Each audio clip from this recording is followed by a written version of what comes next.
January 1978.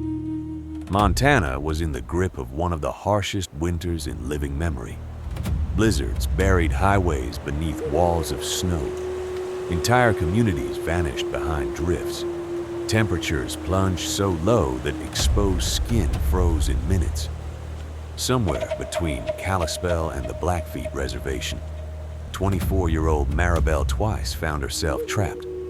Her vehicle disappeared beneath the snow. Inside were her two children, 4-year-old Billie and 4-month-old Lucy. Search crews looked for them. Volunteers combed roads and backcountry trails. Days passed, then a week, then another. Most people assumed they were dead. 14 days later, a park ranger spotted the vehicle. Against all odds, Billie Twice and her son were still alive. What happened next stunned the nation. The ranger approached the stranded vehicle and opened the door. Billie suddenly lunged forward, seized his sidearm, and shot herself in the head. She died instantly. The horror did not end there. Investigators soon realized that only 2 of the 3 occupants who had entered that wilderness had emerged alive. Little Lucy was gone. Questioned at the hospital, 4-year-old Billie told authorities that his infant sister had been in the vehicle when they became trapped.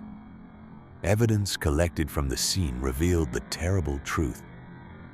Faced with starvation, Billie Twice had made an unimaginable choice. To keep herself and her son alive, she had sacrificed her youngest child. The story dominated newspapers across Montana and eventually spread nationwide.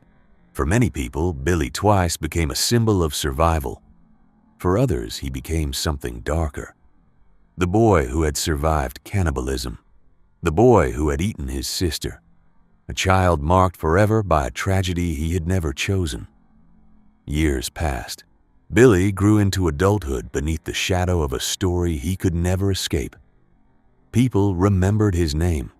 They remembered the headlines. And they remembered the horror.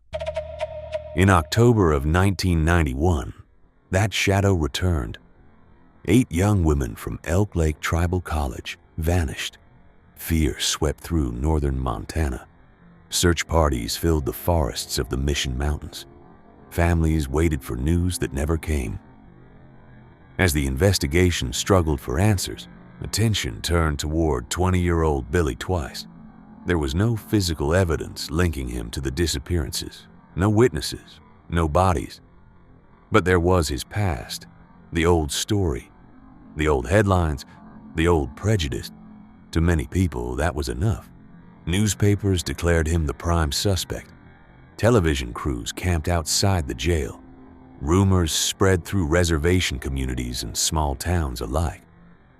Soon, authorities announced a dramatic breakthrough. A jailhouse informant claimed Billie had confessed. According to the informant, Billie said he had abducted the missing women, murdered them in a remote mountain cabin, and consumed their remains. The story echoed the nightmare of his childhood. It was exactly the sort of confession the public expected to hear. Searches were conducted. Investigators claimed to find evidence. The case snowballed. And in 1992, Billie Twice was convicted on 6 counts of murder. The missing women were never found. No bodies were recovered. No murder weapon was identified. But the jury believed the confession. The jury believed the story. And Billie Twice was sentenced to spend the rest of his life behind bars.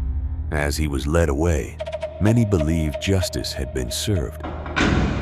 For the victims' families, the conviction offered a measure of closure. For Billie Twice, it was the beginning of a prison sentence that would last more than 3 decades. 32 years passed. The case became part of Montana folklore, a cautionary tale, a horror story, a certainty.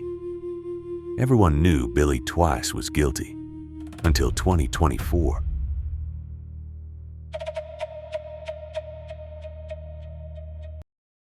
That summer, workers renovating a home in Kalispell made a shocking discovery: human remains. buried beneath a basement floor. When investigators excavated the property, they uncovered more remains. Then more. The dead were identified through dental records and personal effects. The victims were the same women whose disappearances had sent Billie Twice to prison 32 years earlier. The discovery raised an impossible question. How could Billie Twice have consumed victims whose bodies had been buried beneath a suburban home all along? Suddenly, the foundation of the entire case began to collapse. Investigators reopened the file. Evidence was re-examined. Witnesses were interviewed again. Attention shifted to a former occupant of the house, a physician named Marcellus Mark Varrett. Varrett had worked for the Indian Health Service and had treated many of the missing women. Under questioning, he confessed. According to investigators, Varrett admitted that he lured vulnerable young women to his home under the pretense of providing private medical services. Instead, he murdered them. Then he concealed their bodies beneath his basement floor. The revelation stunned Montana. A case once considered solved was now revealed as one of the greatest miscarriages of justice in the state's history. Prosecutors announced that Billie Twice had been wrongfully convicted. His convictions were vacated. His name was cleared. And after 32 years behind bars, Billie Twice walked free. When reporters crowded around him outside the courthouse, many expected anger. Others expected bitterness. Some expected revenge. Instead, Billie offered only a few simple words. "I'm free." Then he paused, looked toward the sky and smiled. "Bless the Great Spirit," he said. "I'm free." For the families of the victims, the truth brought a different kind of pain. They had finally learned what happened to their daughters. But they also learned that the man blamed for those crimes had lost half his life for something he never did.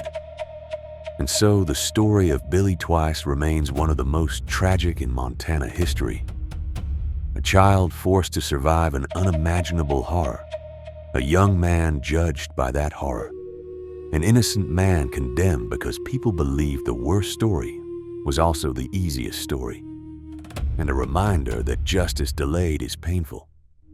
But justice denied is far worse.